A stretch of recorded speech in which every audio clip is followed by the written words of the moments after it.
My name is Athlete Haile Gebrselassie. I'm Olympic champion, 27 times world record holder. Now at the moment I'm a businessman. The Great Ethiopian Renaissance Dam is an ongoing hydroelectric generation project on the Blue Nile.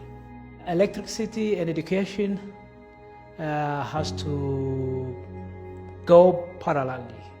Without electricity, I don't know what education is. In Ethiopia, among those who have access to education, many have to sit in open air to attend classes. But the worst comes at twilight.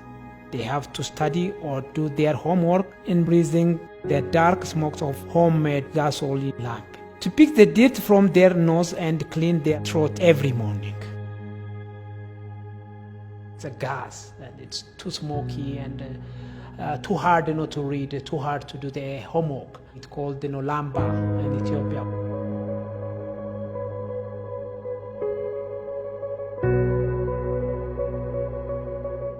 Words are deceiving unless one closely investigates the facts.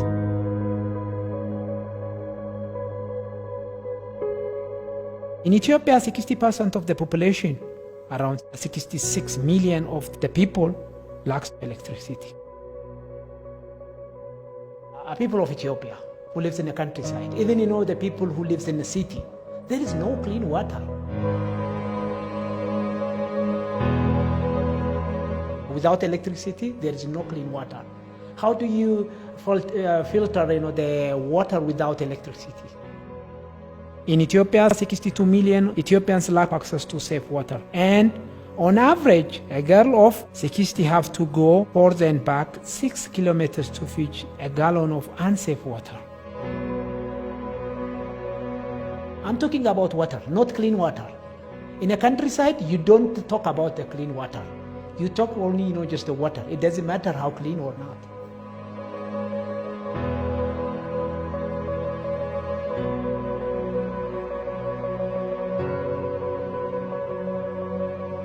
To get just clean water, you need to have just electricity.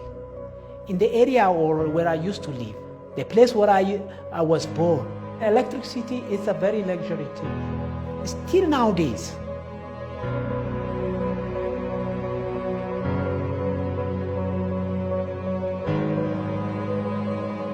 I live in the center of the city. There is water today, not tomorrow. I think out of 8 days, 5 days there is no water. There is just a complaint of electricity. Mostly electricity to pump the water to the city. Those pump doesn't work without electricity. In Egypt, the whole population have access to electricity.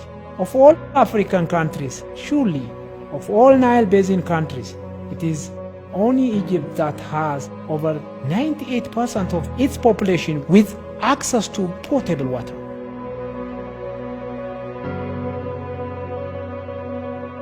In Ethiopia, millions have to depend on woods as source of energy. They have to travel for miles to carry it back on their shoulders, later to face the heat and smoke. We had enough wood, but there is no wood at the moment. When I think about these people, I'm thinking about just what is going to be the future if the population is growing like this. This way. Well, right now we are 110 million. You never know. In 20 years, we're reaching just 150 million. What is going to be? The rest of the world, I don't know what they're thinking about Ethiopia. I don't know how many are aware of the life of the Ethiopian people.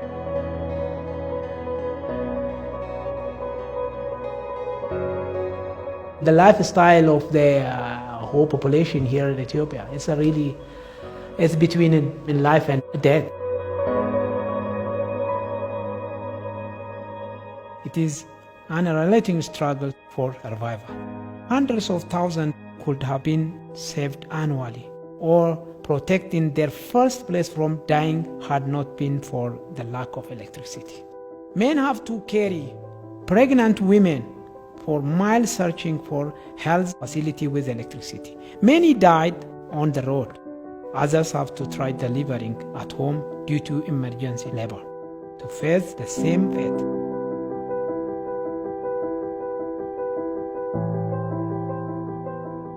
For me, always I'm thinking about just how to eradicate poverty. Which way? We need to use our resource. Getting electricity is not a lavish Ethiopian can afford enjoying right now. It is a basic necessity. Without it, life in Ethiopia will continue in anxiety. The project will satisfy the increasing domestic demand for electricity. Ethiopia is source of the Blue Nile. These people have to use the resource. At least just to use for electricity. Ethiopia has lived in the darkness for thousands of years and still has to beg others to provide light for more than its 110 million population.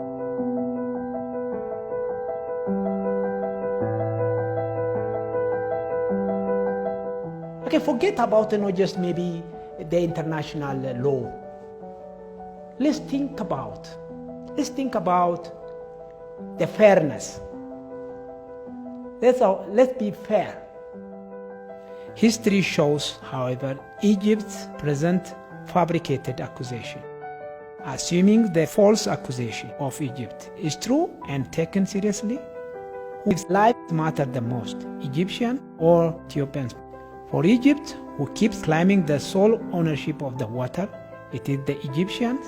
For Ethiopians, however, unlike Egypt, the life of both Egyptians and Ethiopians matter. Denying Ethiopians fair and equitable utilization of the Nile River without even affecting the quantity of the water would mean, however, giving less value to the Ethiopians' lives that keep suffering in various ways and dying in point of fact than the Egyptians. What I want to tell you, just here in Ethiopia, we are in the 21st century. The lifestyle here in Ethiopia is like 18th and 17th century.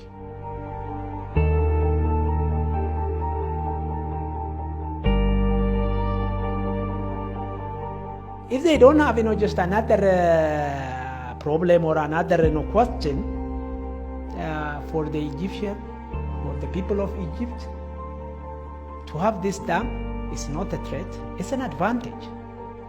If we think about in the future, let's think about how to grow the volume of the water. Some of the river here in Ethiopia is drying already, dying.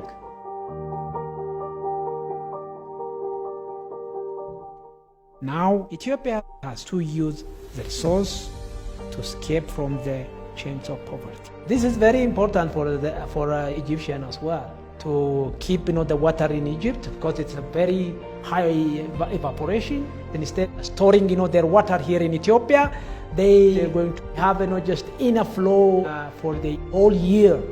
They need it. That's what I think. Not only me, even just the expert.